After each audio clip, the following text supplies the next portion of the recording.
పెట్టడం జరుగుతూ ఉంది. ముఖ్యంగా రైతుల విషయం వచ్చేసరికి ఎప్పుడు కూడా చంద్రబాబు నాయుడు గారికి చాలా చిన్న చూపు. అంటే వ్యవసాయం అంటే ఆయనకి అసలు ఇష్టం ఉండదు. వ్యవసాయం ఒక దండగా అని చెప్పి ఆయన భావిస్తాడు. అదే విధంగా ఎన్నికల ముందేమో సూపర్ 6 అని సూపర్ 7 అని చెప్పి రకరకాలుగా వాగ్దానాలు చేసి ఆయన ప్రజల్ని, రైతుల్ని, ఈ సమాజంలో అన్ని వర్గాల ప్రజల్ని కూడా మభ్యపెట్టి ఓట్లు వేయించుకున్న తర్వాత అసలు రైతుల గురించి పట్టించుకునే పరిస్థితి ఎక్కడ కూడా కనిపించట్లేదు. అంటే ఒక విషయంలో కాదు, ఒక విషయంలో తప్పితే ఒక విషయంలోనన్నా రైతులకు సహాయం చేస్తారా అంటే ఏ విషయంలో కూడా రైతులకు సహాయం చేసే పరిస్థితి లేదు. ఈరోజు నిన్న మొన్న చాలా గొప్పగా అన్నదాత సుఖీభవ మేము ఇస్తున్నామని చెప్పి చాలా గొప్పగా ఏదో ఒక పెద్ద పొలాల్లో ఒక సినిమా సెట్టింగ్ వేసి రైతులందరినీ కూడా అక్కడ ఎండలో కూర్చోబెట్టి ఇచ్చినటువంటి అన్నదాత సుఖీభవలో ఎన్ని లోపాలు ఉన్నాయో ఒకసారి మీ ద్వారా తెలియజేయాలని చెప్పి నేను అనుకుంటా ఉన్నా. వాళ్ళ ఎన్నికల ముందు రైతులకి 20,000 రూపాయలు ఇస్తానని చెప్పారు. ఆ 20,000 రూపాయలు ఇవ్వకపోగా ఒక సంవత్సరం బాకీ పెట్టారు. ఆ రైతులకి పెట్టుబడి ఇచ్చిన పరిస్థితులు లేవు. మొన్న సంవత్సరం అందరూ కూడా చాలా రైతులు ఇబ్బందులు పడ్డారు. మళ్ళా ఇప్పుడు 5,000 రూపాయలతో సరిపెట్టిన పరిస్థితులన్నీ కూడా చూశాం. ముఖ్యంగా అందులో కూడా చాలా ఆంక్షలు పెట్టారు. దాదాపుగా ఆ లబ్ధిదారుల్లో 7 లక్షల మందికి కోత పెట్టిన పరిస్థితులన్నీ కూడా మనం చూశాం. అదేవిధంగా ముఖ్యంగా గ్రామాల్లో ఎక్కువ మంది కౌలు రైతులు ఉంటారు. వైఎస్ఆర్ కాంగ్రెస్ పార్టీ ప్రభుత్వంలో జగన్మోహన్ రెడ్డి గారి నాయకత్వంలో ముఖ్యంగా ఎవరైతే చిన్నకారు రైతులు ఉంటారో ఆ కౌలు రైతులకు కూడా రైతు భరోసా ఇచ్చిన ఘనత జగన్మోహన్ రెడ్డి గారిదని చెప్పి ఈ సందర్భంగా గుర్తు చేస్తా ఉన్నాం. ఇప్పుడు ఏం చెప్తా ఉన్నారంటే కౌలు రైతులకి ఈసారి వచ్చే ఇన్స్టాల్మెంట్ లో ఇస్తానని చెప్పి చెప్తా ఉన్నారు. అంటే ఇదంతా కూడా మోసం చేసి డైవర్షన్ చేసి కాలం గడిపి ఏదో సింగపూర్ వెళ్ళిపోయాం, లేకపోతే ఇంకొకటి వెళ్ళిపోయాం, ఆ విధంగా ఏదో ఒక భ్రమలు చూపించి సినిమా సెట్టింగ్ లేసి ప్రజల్ని తప్పుదోవ పట్టిస్తా ఉన్నారే తప్ప ఈ రాష్ట్రంలో రైతు ఏ విధంగా కష్టపడతా ఉన్నాడు, రైతు ఏ విధంగా ఇబ్బందులు పడతా ఉన్నాడు అని చెప్పి ఆలోచనే ఈ కూటమి ప్రభుత్వానికి లేదని చెప్పి ఈ సందర్భంగా మనం చేస్తా ఉన్నా.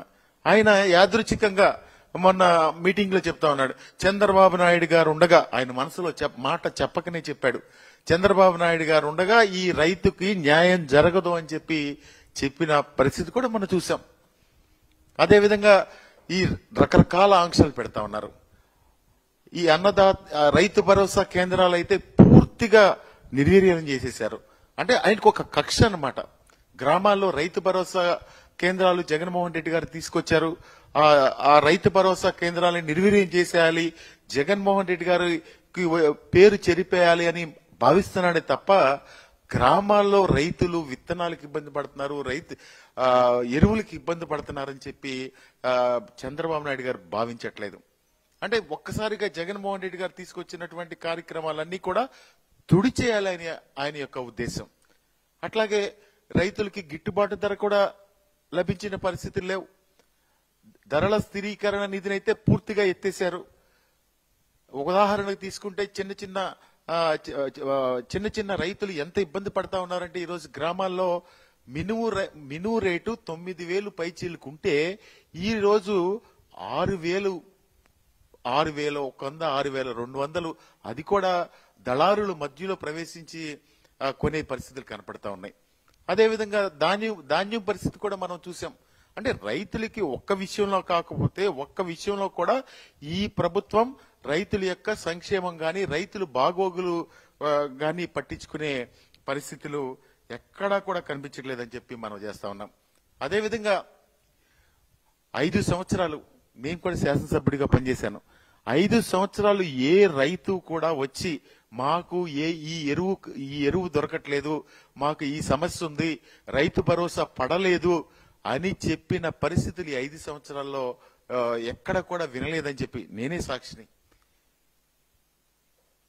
ఆ రోజు జగన్మోహన్ రెడ్డి గారు రైతులను ఆ విధంగా చూస్తే ఈ రోజు చంద్రబాబు నాయుడు గారు ఇన్సూరెన్స్ బలవంతంగా ఈ రోజు గ్రామాల్లో వరికి 8,800 రూపాయలు ఎకరానికి బలవంతంగా కట్టించుకుంటా ఉన్నారు. పసుపు రైతులకి 1,200 రూపాయలు కట్టించుకుంటా ఉన్నారు. ఇదివరకు ఏదైనా ప్రకృతి వైపరీత్యాలు వస్తే అప్పటికప్పుడు నిర్ణయం తీసుకుని జగన్మోహన్ రెడ్డి గారు వెంటనే ఇన్పుట్ సబ్సిడీ ఎక్కడ కూడా ఏ రైతుని ఇబ్బంది పెట్టకుండా ఇచ్చిన పరిస్థితులన్నీ కూడా మనం 5 సంవత్సరాలు కూడా చూసాం. దానికి పూర్తిగా విరుద్ధంగా ఇప్పుడు పరిపాలన కొనసాగుతా ఉంది. మళ్ళా చంద్రబాబు నాయుడు గారు చెప్పిన విధంగానే చంద్రబాబు నాయుడు గారు తెలుగుదేశం పార్టీ వాళ్ళకే పనిచేయాలి, వైఎస్ఆర్ కాంగ్రెస్ పార్టీ వాళ్ళకి పనిచేయకూడదంటే ఆయనకి రైతుల్లో కూడా వివక్షే, తెలుగుదేశం వైసీపీ అని చెప్పి. ఇలాంటి పరిస్థితులన్నీ కూడా ఈ రాష్ట్రంలో జరుగుతూ ఉన్నాయని చెప్పి కూడా ఈ సందర్భంగా మనం చేస్తా ఉన్నాం. అదేవిధంగా వైఎస్ఆర్ కాంగ్రెస్ పార్టీ ప్రభుత్వం ఉన్నప్పుడు సున్నా వడ్డీ పథకం అనేది రైతులకి పెట్టుబడి కోసం ఎంతో ఉపయోగపడే కార్యక్రమం. ఆ కార్యక్రమాన్ని కూడా పూర్తిగా ఎత్తేసిన పరిస్థితులన్నీ కూడా చూసాం. అయితే ఈరోజు జరుగుతున్నటువంటి ముఖ్యమైన ఈ రోజు జరుగుతున్నటువంటి రాష్ట్రంలో జరుగుతున్నటువంటి విషయం ఏంటంటే ఎవ్వరికీ కూడా ఎరువులు అందే పరిస్థితి లేదు.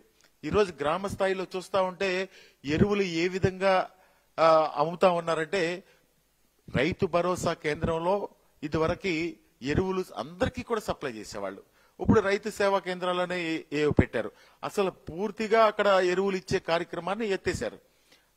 కానీ గ్రామాల్లో ఎప్పుడు అనాదిగా వస్తున్నటువంటి పిఎస్సిఎస్ ఏవైతే పిఎస్సిఎస్లు ఉన్నాయో ఆ పిఎస్సిఎస్ లో రైతులు బాగోగులు చూసి, ఎందుకంటే పిఎస్సిఎస్ల యొక్క మనుగడే రైతుల మీద నడుస్తూ ఉంటది. వాళ్ళకి ఎరువులు అందించాల్సిన బాధ్యత, రైతులు బాగోగులు చూడాల్సిన బాధ్యత ఆ పిఎస్సిఎస్లు అయితే ఆ పిఎస్సిఎస్లతో ఒక గ్రామంలో ఒక 100 కట్టలు యూరియా వస్తే అక్కడ పరపతున్న వాళ్ళో లేకపోతే అధికార పార్టీ వాళ్ళో లేదంటే బ్లాక్ మార్కెటింగ్ చేయటం, ఆ విధంగా యూరియా కనీసం అందని పరిస్థితి.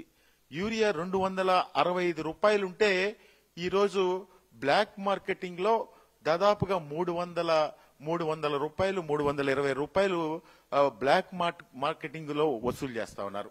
పైగా ప్రైవేట్ షాపులకు వెళ్తే అధికారుల యొక్క పర్యవేక్షణ లేదు.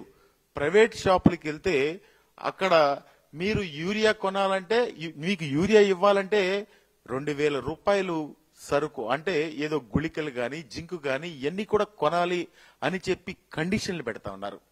దీని మీద కూడా అధికారుల పర్యవేక్షణ గాని, ఎక్కడన్నా వ్యవసాయ శాఖ మంత్రి గారు దీని గురించి పర్యవేక్షించడం గాని ఎక్కడ కూడా లేదు. అంటే దాదాపుగా ఈ సమస్య ఈ రాష్ట్రంలో 2 నెలల నుంచి జరుగుతా ఉంది. ఈ 2 నెలల నుంచి జరుగుతా ఉందని చెప్పడం కోసం ఉదాహరణ, ఈ రైతులందరూ కూడా రోడ్ల మీద లైన్లో నుంచుని, మేము గ్రామాల్లో కూడా తిరుగుతా ఉంటే పిఎస్సిఎస్ల దగ్గర ఎండలో పడిగాపులు కాస్తూ రైతులు రోడ్ల మీద నిలబడి ఉండడానికి ఉదాహరణగా ఈ మన వార్తాపత్రికలో వచ్చినటువంటి ఈ వార్తలు చూస్తే మనకు అర్థమవుతుంది. ఒకసారి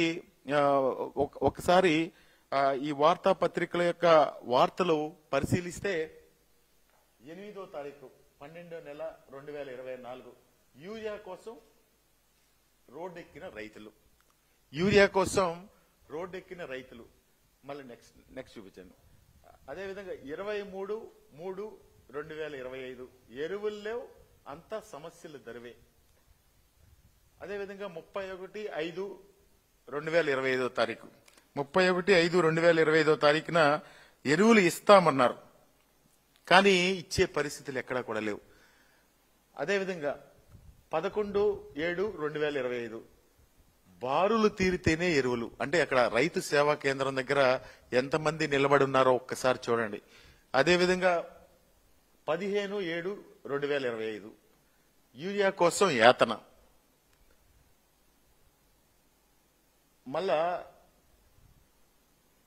23/7/2025 యూరియా కొరత, సాగుకు వేత. 24/7/2025 శ్రీకాకుళం జిల్లాలో, మన్యం జిల్లాలో రైతులు ఏ విధంగా అధికారులతో వాగ్వివాదం చేస్తా ఉన్నారో ఒక్కసారి మీరందరూ కూడా చూడవలసిందిగా మనం చేస్తా ఉన్నాం. అదేవిధంగా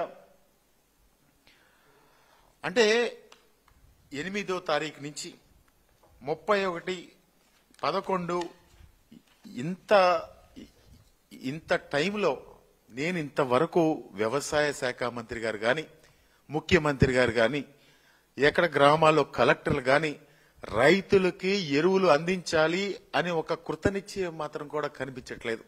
పైగా బ్లాక్ మార్కెటింగ్ చేస్తా ఉన్నారు. బ్లాక్ మార్కెటింగ్ చేసి అవినీతి చేసే కార్యక్రమంలోనే ఆ కార్యకర్తలు వాళ్ళ యొక్క మాటే అధికారులు ఇంటా ఉన్నారు తప్ప రైతుని ఎక్కడ కూడా పట్టించుకునే పరిస్థితి లేవు. ఎప్పుడు కూడా రైతు ఏం ఆశిస్తాడంటే మా పంట బ్రహ్మాండంగా పండాలి, పక్క రైతు కన్నా నేను బ్రహ్మాండంగా పండించాలి. ఎంత నష్టం వచ్చినా గానీ పొలాన్ని ఖాళీగా ఉంచే రైతు ఎక్కడ కూడా చూడలేదు. కానీ ఈరోజు గ్రామాల్లో వడ్డీ వ్యాపారస్తులను ఆశ్రయించి అధిక వడ్డీలకు తీసుకొచ్చి ఈరోజు పంటలు పండించే కార్యక్రమం చేస్తా ఉన్నారంటే ఈ ప్రభుత్వం ఏ విధంగా సూపర్ 6, సూపర్ 7 అని చెప్పి ఏ విధంగా ప్రజల్ని మోసం చేసిందో. ఆ వర్గం లేదు, ఈ వర్గం లేదు. వర్గాలంటే నేను కులాలు మతాల గురించి మాట్లాడట్లేదు. అన్ని వర్గాల ప్రజల్ని మొన్న అమ్మఒడి కార్యక్రమం ఇచ్చారు. ఆ కార్యక్రమంలో ఏ విధంగా జరిగిందో మనందరికి తెలుసు. ఈ రోజు అన్నదాత సుఖీభవ కార్యక్రమాన్ని ఇచ్చి కౌలు రైతుల్ని మర్చిపోయారు. అంటే గ్రామాల్లో దాదాపుగా 90% భూములన్నీ కూడా కౌలు రైతులే వ్యవసాయం చేస్తారు. ఇలాంటి కార్యక్రమాలన్నీ కూడా రైతు బాంధవులు ఏదో చెప్తా ఉన్నారు. ఎలక్షన్ ముందు చెప్పారు మేము జగన్మోహన్ రెడ్డి గారు ఇచ్చినటువంటి కార్యక్రమాలన్నీ కూడా మేము బ్రహ్మాండంగా ఇస్తామని చెప్పారు. కానీ ఎక్కడా కూడా సంక్షేమం గురించి పట్టించుకునే పరిస్థితులు లేవు. అదేమనంటే చంద్రబాబు నాయుడు గారు ఈ రోజు అన్నదాత సుఖీభావ మనకి ఎందుకు రాలేదంటే ఏదో నాలిక మందమో లేకపోతే రకరకాలుగా మాట్లాడుతూ ఉన్నారు. ఈ రోజు శాసనసభ్యులు గ్రామాల్లోకి వెళ్తా ఉన్నారు. గ్రామాల్లోకి వెళ్లి ఏదో మంచి పరిపాలన మేము అందించామని చెప్తా ఉన్నారు. వాళ్ళు ఏ విధంగా గ్రామాల్లోకి వెళ్తా ఉన్నారంటే ఒక ఇంటికి వెళ్లి ఎవరన్నా ఒక చిన్న సమస్య జరగలేదని చెప్పి అడిగితే పోలీసుల్ని పెట్టి వాళ్ళని అక్రమ కేసులు పెట్టించిన పరిస్థితులన్నీ కూడా గ్రామాల్లో చూస్తా ఉన్నాం. ఈ పరిస్థితులన్నీ కూడా ఈ రాష్ట్రంలో ఈ సూపర్ 6, ఈ సూపర్ 7 అమలు చేయకపోగా డైవర్షన్ పాలిటిక్స్ చేసి ప్రతిరోజు కూడా వైఎస్ఆర్ కాంగ్రెస్ పార్టీ మీద కార్యకర్తల మీద గాని వైఎస్ఆర్ కాంగ్రెస్ పార్టీ నాయకుల మీద గాని కేసులు పెట్టే కార్యక్రమంతో డైవర్షన్ పాలిటిక్స్ అన్ని కూడా చేసే కార్యక్రమాలు చేస్తా ఉన్నారని చెప్పి ఈ సందర్భంగా మనం చేస్తా ఉన్నాం. కానీ ఇప్పటికి 15 నెలలైంది. ప్రజలందరూ కూడా మీ యొక్క ముసుగుని అందరూ కూడా గమనించారు. మీరు చేసిన మోసాన్ని అంతా కూడా ఈరోజు ప్రజలు ముఖ్యంగా రైతులు అందరూ కూడా చర్చించుకుంటా ఉన్నారు. కానీ 4-5 సంవత్సరాలు మీకు అవకాశం ఇచ్చారు కాబట్టి ప్రజలు ఓర్పు వహిస్తా ఉన్నారు. కానీ ఎప్పుడో ఆ ఓర్పు ఆ సహనం నశించిన రోజున రోడ్డు మీద నిలదీసి మీకు తగిన శాస్తి చెప్తారని చెప్పి కూడా ఈ సందర్భంగా తెలియజేస్తా ఉన్నాం. ముఖ్యంగా రైతుల విషయంలో వైఎస్ఆర్ కాంగ్రెస్ పార్టీ తరఫున మేము ఒకటే డిమాండ్ చేస్తా ఉన్నాం. ఈ రోజు రాష్ట్ర వ్యాప్తంగా అన్ని కలెక్టర్ ఆఫీసులో మా వైఎస్ఆర్ కాంగ్రెస్ పార్టీ జిల్లా అధ్యక్షుల ఆధ్వర్యంలో ఈ రోజు అన్ని కలెక్టర్ల దగ్గరికి కూడా మెమరాండం ఇవ్వటం జరుగుతూ ఉంది. వైఎస్ఆర్ కాంగ్రెస్ పార్టీ ప్రభుత్వం ఎప్పుడు కూడా వైఎస్ రాజశేఖర రెడ్డి గారి దగ్గర నుంచి కూడా రైతు పక్షపాతులు అని చెప్పి కూడా ఈ సందర్భంగా గుర్తు చేస్తా ఉన్నాం. ఆ రోజు రాజశేఖర రెడ్డి గారు రైతులను చూసిన విధంగా ఇంకొక అడుగు ముందుకేసి జగన్మోహన్ రెడ్డి గారు ఎప్పుడు కూడా రైతుల విషయంలో ముందుకెళ్లారని చెప్పి కూడా ఈ సందర్భంగా మనవి చేస్తా ఉన్నాం. అదేవిధంగా రాష్ట్ర వ్యాప్తంగా వైఎస్ఆర్ కాంగ్రెస్ పార్టీ తరఫున మేము డిమాండ్ చేస్తా ఉన్నాం.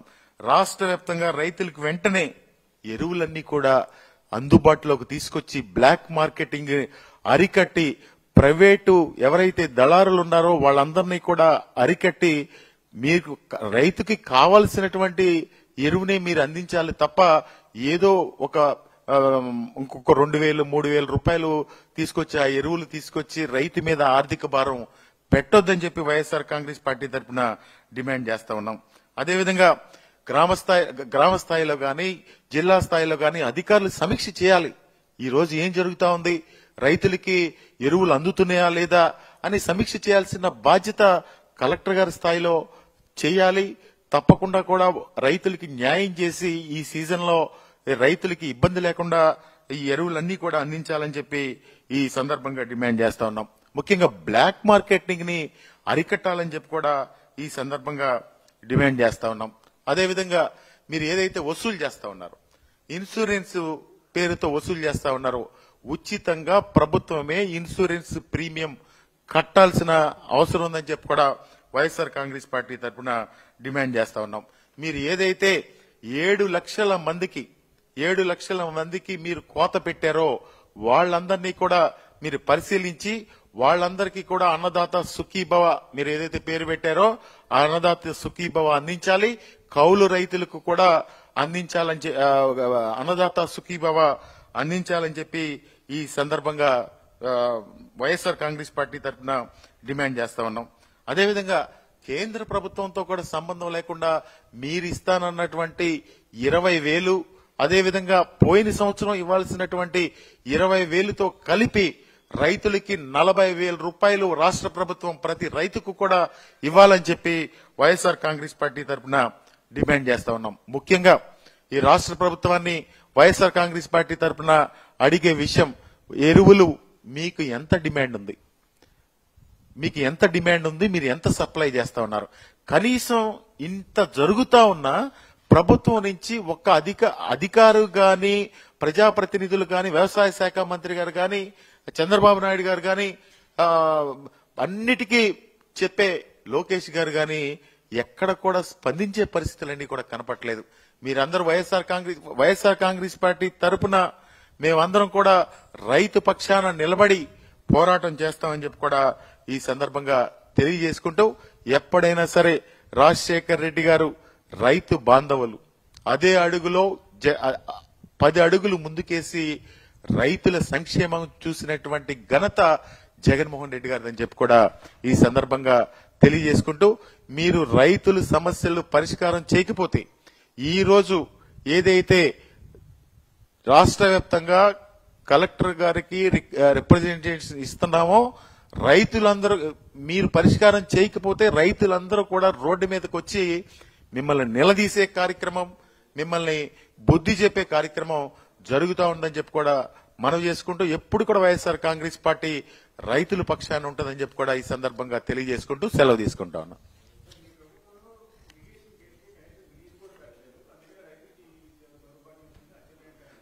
అంటే ఇరిగేషన్ గేట్స్ కి మెయింటెనెన్స్ లేకపోతే ఇంకొకటి అన్ని జరుగుతూ ఉంటాయి. డైవర్షన్ పాలిటిక్స్ అనేది తెలుగుదేశం పార్టీ వాళ్ళకి అలవాటు. అంటే ఇరిగేషన్ గేట్స్ అనేది ఒక టెక్నికల్ ప్రాబ్లం. అది వరదలు వస్తే ఒకవేళ ఇరిగేషన్ లో ఏదైనా 1-2 సమస్యలు రావచ్చు. అది వెంటనే కూడా మా ప్రభుత్వం రెక్టిఫై చేసుకునే కార్యక్రమం చేశాం. ఆ ఎరువులు ఇవ్వలేదంటే ఇరిగేషన్ గేట్ల గురించి అచ్చెన్నాయుడు గారు మాట్లాడడం ఆయన యొక్క విజ్ఞతకు, ఆయన యొక్క అనుభవానికి, ఆయన యొక్క మాటలకి. మొన్న ఈ మధ్య కూడా మాట్లాడుతూ ఉన్నారు, ఈ రాష్ట్రంలో ఆడపిల్లలకి డబ్బులు ఇవ్వాలంటే ఈ రాష్ట్రాన్ని అమ్మేస్తాడంట. ఎందుకు అమ్ముతా ఉన్నారు? వీళ్ళు చేసే అవినీతి, వీళ్ళు చేసే కార్యక్రమాలు ఈ రాష్ట్ర ప్రజలందరూ కూడా చూస్తా ఉన్నారు. మీరు సంక్షేమ కార్యక్రమాలు ఇవ్వకపోగా ఈ డైవర్షన్ పాలిటిక్స్ చేస్తూ ఇరిగేషన్ గేట్ల గురించి మాట్లాడడం చాలా హాస్యాస్పదం అని చెప్పి తెలియజేస్తా ఉన్నా.